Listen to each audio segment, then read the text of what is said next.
The insurers have grown in the year gone by. If you look at their 2013 results, they've done really well. And the strong growth in the South African market has come from targeting the emerging market. If you look at Old Mutual's results, they've focused on the mass foundation cluster, and they've seen strong growth for 2 years in a row in that area. So it's really targeting those market segments where historically we haven't been targeting them, to target those areas. And then product innovation. We see quite a few insurers coming out with innovative new products and really focusing on the customer, what adds value to the customer, and using that to grow the business for them. The short-term insurers' results, you could see they were affected quite badly. Two of the insurers actually incurred losses for the year on an overall basis.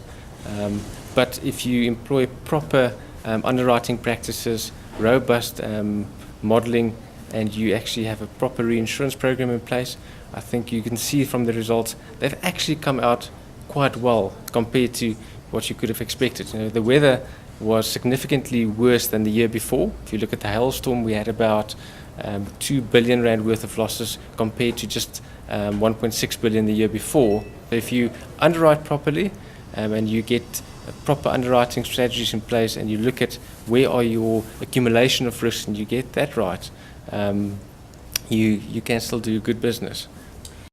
If you look at the contribution that Africa is making, or the rest of Africa, to the South African businesses, if you go back to 2012, it was about 13% of new business.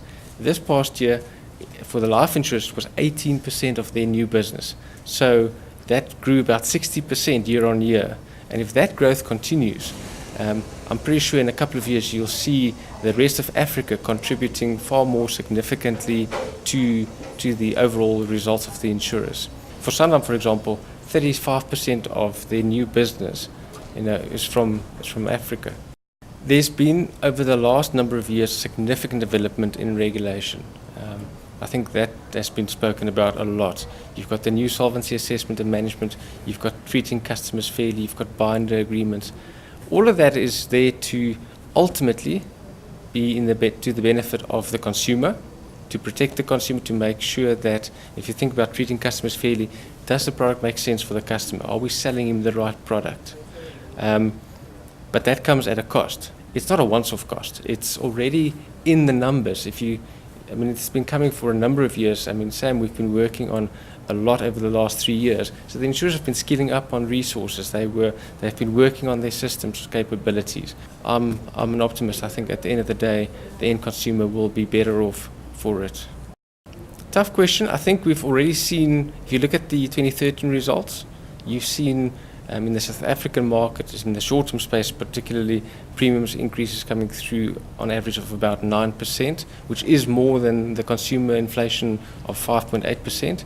So the insurers have started to re-rate some of their customers, and I think it's a trend that will continue, because 2013 was an even tougher year for the short-term insurers. So, and some of them have hinted that they will be pushing through targeted re-rated premiums to, if there are significant or poor risks in their portfolios, that they will appropriately underwrite and push through those rate increases. The good news for the consumer is that the personal lines, the motor and household market is very competitive. So the insurers are still very competitive, so you should see, hopefully, you should be able to still get a competitive premium on that front. I think the insurers have really surprised me in 2013. They've come through with a very strong set of results. The life companies, again, benefited from strong equity market growth, and that flows through their results for the year. It's the third year in a row that you've seen very consistent earnings, which I think was quite good, given the volatility that's in the markets. It's been tough. The consumer's under pressure.